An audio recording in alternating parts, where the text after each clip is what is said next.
Presidenta. Mi saludo respetuoso a todos los colegas asambleístas y de manera especial a los adultos mayores que nos acompañan y también a aquellos que están pendientes de este debate a través de los medios de comunicación en todos los rincones del país. Me parece que es importante recabar también la experiencia personal de cada uno. Recuerdo que previo a la campaña electoral o en la campaña electoral fuimos convocados los primeros de las listas en la provincia para debatir acerca de lo que haríamos por los adultos mayores. Y habían una serie de pedidos que ellos hacían en función de lo que ya existía en la ley del anciano. Y allí identificamos que hay un problema mayor que trasciende de las normativas meramente declarativas y que es que se le debe generar un ambiente de aplicabilidad y garantía de aquellos derechos que ya se sostienen en las leyes y sobre todo de aquellos que se han ido incorporando en esta importante ley de la que destaco el trabajo de la Comisión de Derechos Colectivos. Pero vale la pena señalar algunos aspectos importantes porque creo que la forma más importante de rendirle homenaje a los adultos mayores de nuestra patria es leer con atención cada artículo de lo que vamos a aprobar y asegurarnos de que no sea una poesía, una oda a que simplemente aumente las ilusiones de los adultos mayores y les deje insatisfechos por la falta de viabilidad. Por aquello quiero referirme a los artículos, sostengo desde luego y ratifico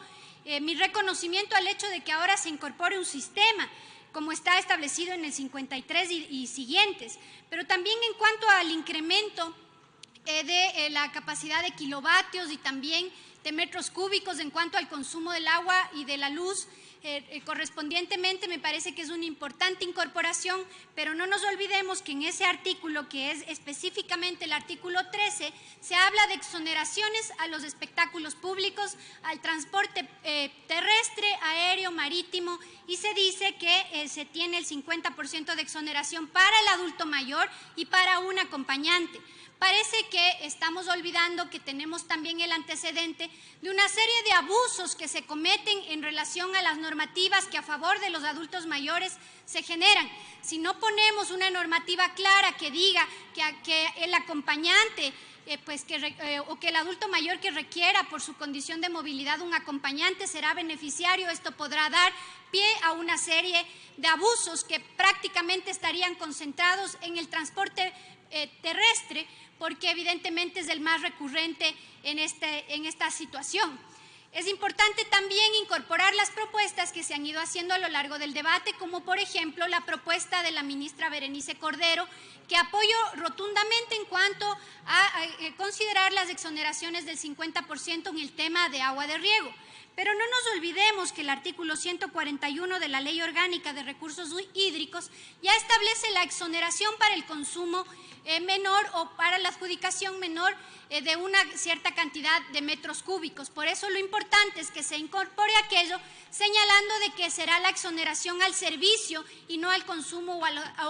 la adjudicación como tal. Es importante también resaltar, y mi pedido es que se incorporen, ahora se tienen exoneraciones en cuanto a servicios básicos, se habla de agua, de luz y de teléfono, pero son tan básicos ahora y mucho más en garantía de artículos como el 52 que se establecen en esta propia ley,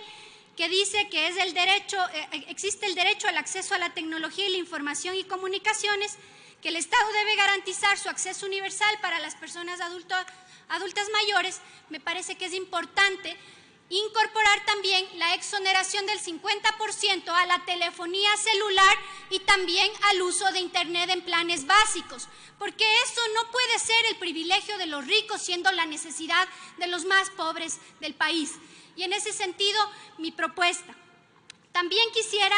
señalar que dentro de la normativa que estamos revisando, es importante o nos preocupa ciertamente cómo se va a hacer cumplir. Se dice que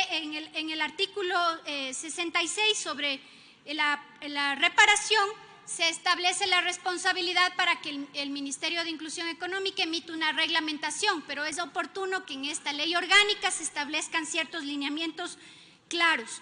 Así también en cuanto a la aplicabilidad, ya algunos asambleístas que me antecedieron en el uso de la palabra hicieron referencia a aspectos sumamente importantes. como por ejemplo el hecho de cómo se va a financiar todo este sistema y todos estos derechos adicionales que se van a generar. Efectivamente, la ley del anciano anteriormente establecía un fondo que se llamaba el FONAN, que establecía el 10% de la asignación presupuestaria del Ministerio en ese entonces de Bienestar Social para cubrir todas estas actividades que se van a generar. No es suficiente el 10%, pero tampoco se puede dejar no establecido el recurso que es necesario para la implementación de todo este sistema. Sin duda, esas son las preocupaciones importantes que tenemos que hacerlas en este debate. También me parece que es fundamental hablar del tema de educación. En la anterior ley, en la ley del anciano, se hablaba de fomentar o estimular a las universidades para que se creen carreras que atiendan al sector de los adultos mayores. Se está hablando de que queremos centros de salud con especialistas geriátricos. ¿De dónde vamos a sacar los especialistas geriátricos si las universidades no los están produciendo a la medida de las necesidades de nuestra población? Por ello es importante que recuperemos lo que decía la ley del anciano, ese estímulo que deban recibir los institutos superiores, las universidades, para generar carreras que tecnifiquen la atención hacia los adultos mayores. Uno de los anhelos mayores que se expresaban de parte de las personas adultas mayores de mi provincia decían: una dificultad enorme es que no somos sujetos de crédito, que no podemos hacer un préstamo. Ahora veo con beneplácito que se ha incorporado esa disposición, pero los créditos no solamente deben ser preferenciales para el tema de los emprendimientos, sino también para el consumo. Los adultos mayores necesitan hacer créditos para el consumo y si pueden hacerlo, tampoco se puede implementar una normativa como la que está ahora mismo señalada en la ley, que dice: el Estado fomentará la entrega de los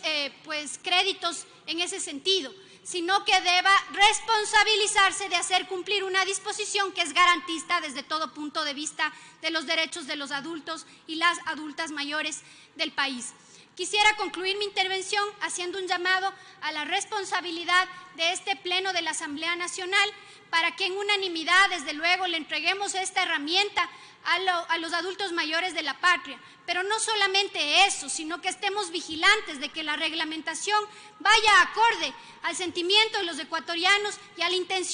intención positiva de los legisladores de este país. Muchas gracias, señora presidenta.